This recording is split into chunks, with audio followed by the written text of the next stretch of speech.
On today's Summertime Plain English, Minor League Baseball, and Small Town Entertainment. Hi there, everyone. I'm Jeff, and this is Plain English lesson number 602 on August 28th, 2023.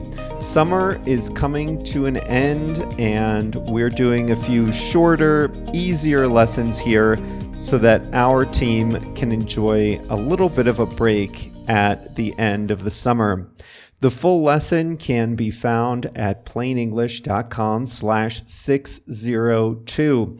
On today's lesson, I'll tell you all about minor league baseball.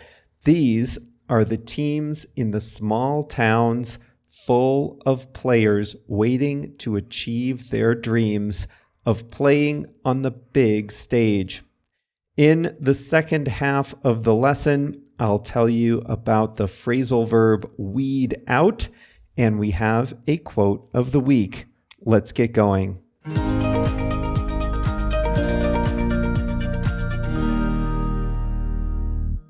Baseball is called America's pastime, and you know I'm a big fan.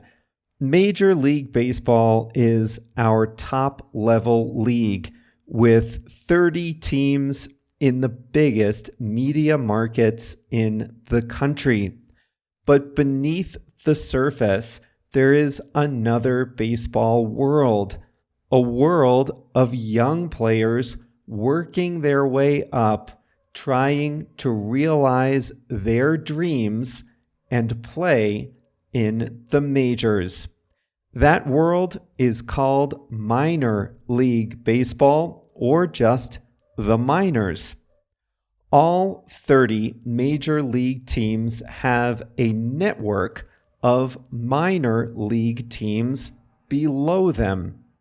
In total, there are 206 minor league teams supporting just 30 major league teams. The minors have multiple leagues, each with different levels of difficulty. Minors are classified as single A, double A, or triple A. The youngest players, the ones most recently signed out of high school, usually just 17 or 18 years old, they play in single A teams. If they do well, they progress to double A and then to triple A. Each level is more competitive than the last, and at each level, some players get weeded out. It's like a pyramid with the major league team sitting at the top. Only about 10% of players who enter the minor league system ever play in the majors. When players are in the minor league system, they play in smaller markets. Typically, triple-A teams will be in medium-sized cities.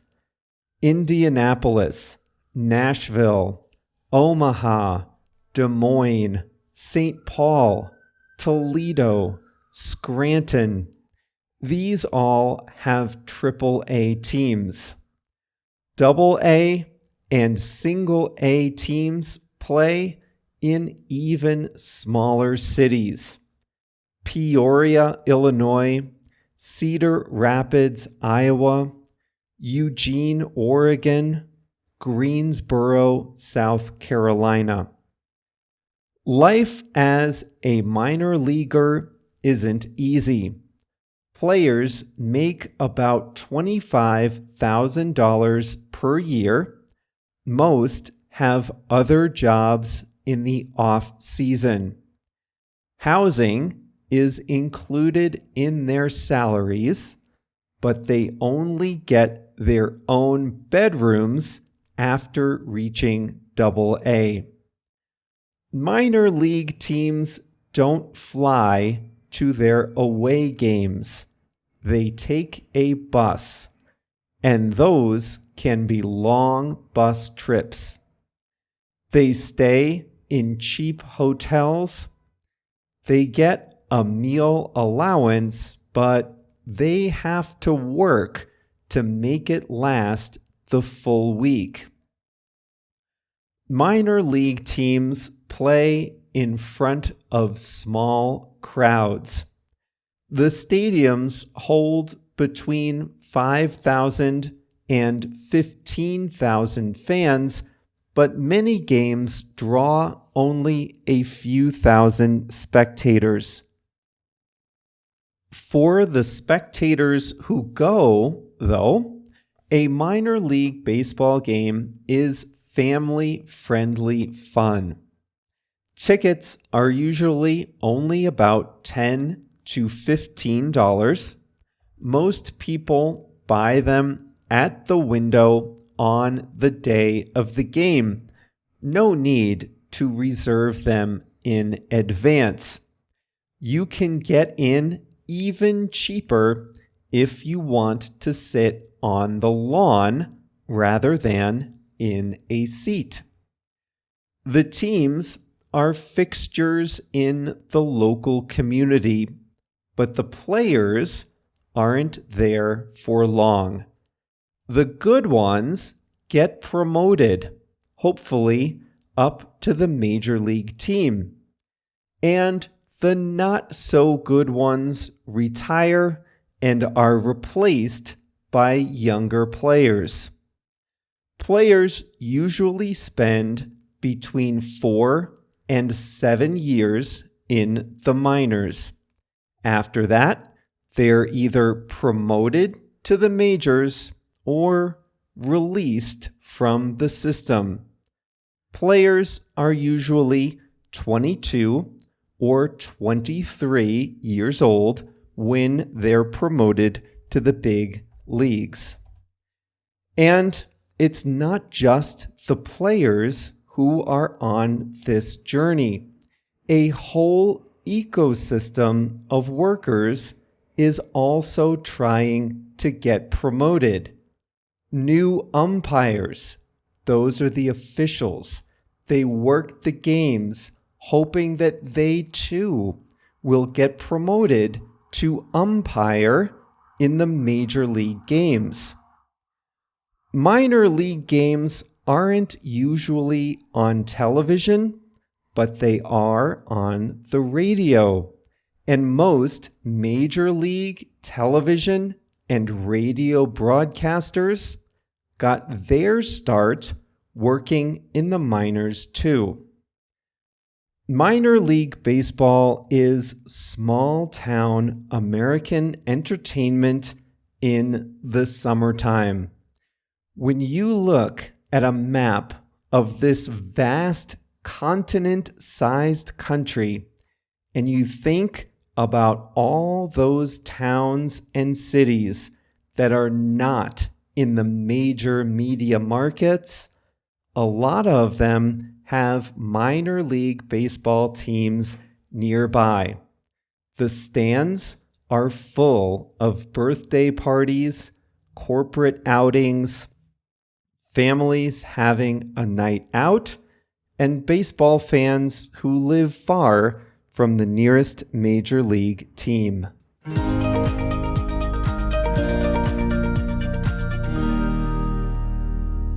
Boy, I used to absolutely love going to minor league baseball games. It was a great excuse for me to get in the car, drive a few hours, see a new town or city, and then see a game at night. The players are all hungry, trying to get promoted. The quality of the games is good. You can sit really close. You see how fast they run, how hard they throw a ball. If you sit up close at a major league stadium, you might pay $200, but you can go to a AAA game, sit in the first few rows, and maybe pay only $20. One of my favorite stadiums is in Davenport, Iowa. It looks out on a huge arching bridge over the Mississippi River. Well, other than 2020, this was the first year I didn't go to a single game all year, probably the first time in the last 20 plus years. I definitely miss it.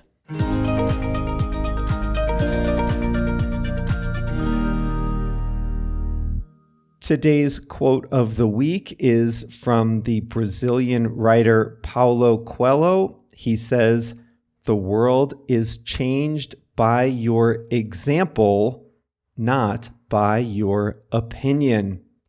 Once more from Paulo Coelho, "The world is changed by your example, not by your opinion."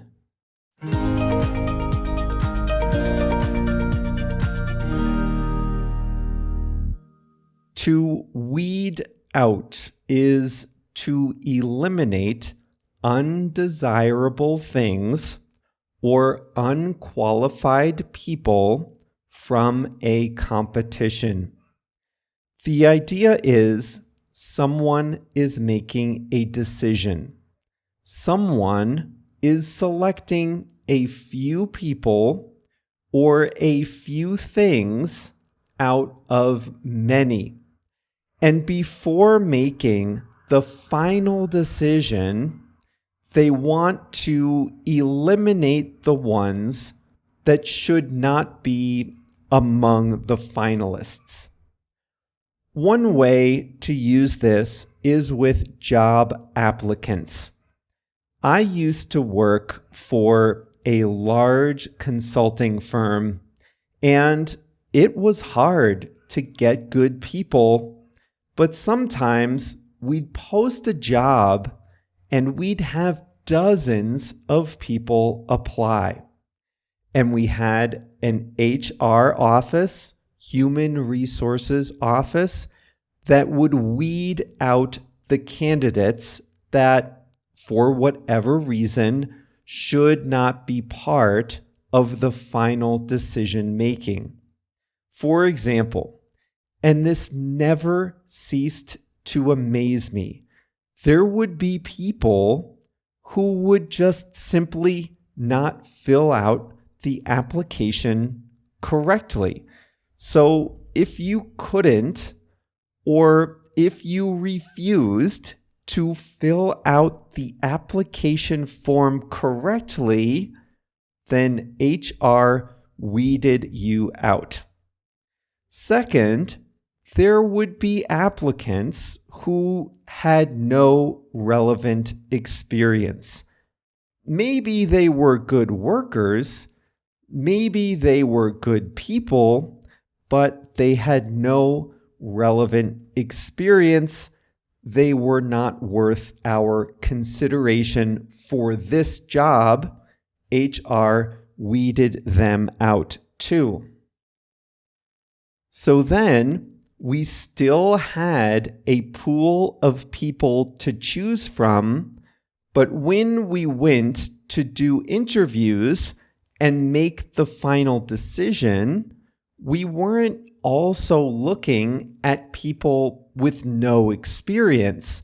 Those people had been weeded out. This sounds harsh, but weed out is not about identifying the winner. It's about identifying the definite losers and excluding them from consideration. And that's how it is in minor league baseball too, really any professional sport. It's a brutal competition. Each Major League Baseball team might only have 5 or 6 spots each year for new, younger players.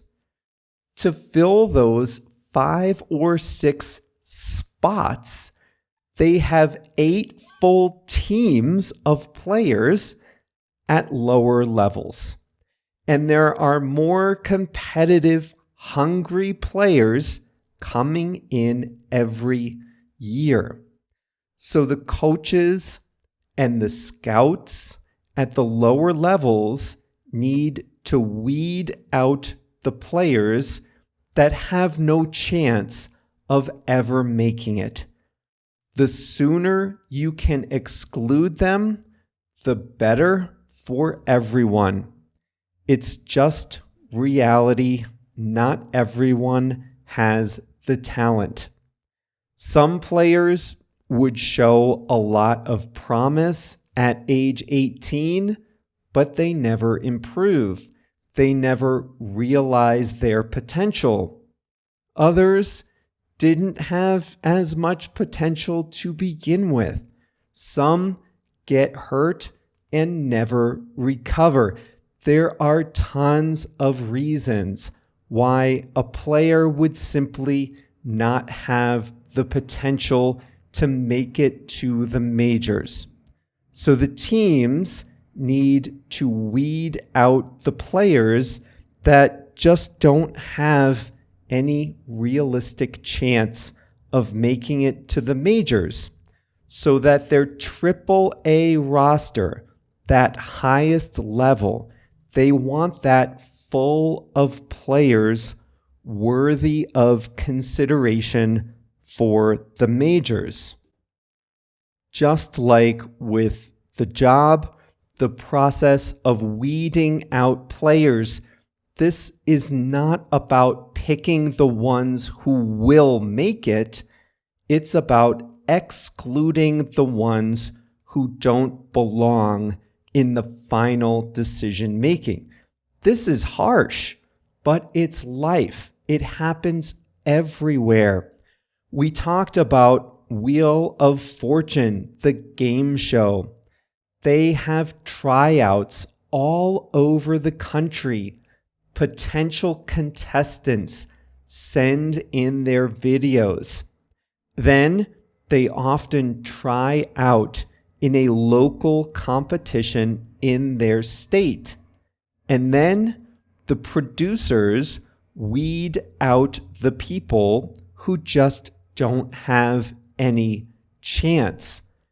To be on a game show, you have to be good on TV. You have to smile. You have to laugh. You have to get excited. Show your energy. You have to be a good clapper. You have to look good clapping your hands. They don't want boring people on TV. This is entertainment. So they'll weed out the people who just don't make good TV. But there's talent to playing the game too. You could be great TV, but if you can't solve the word puzzle, then that's not going to work either. So then they'll weed out the people who are just not good at the game. And then finally, they invite people to final tryouts in California, and even not all of them will make the game. But they'll have a pool of qualified people from which they pick the contestants. They're not wasting their time on people who don't know how to play the game. They're not wasting their time on people who aren't going to be good on TV. Those people have all been weeded out. The producers then have a pool of realistic contestants to choose from. Well, that's all for today. Remember, these are quicker, easier episodes for you during the late summertime. And on Thursday, we'll do another one about small town American summers. This is going to be about agricultural fairs, state fairs, county fairs, things like that. This was lesson 602. So remember, the full lesson is at plainenglish.com/602. See you right back here on Thursday.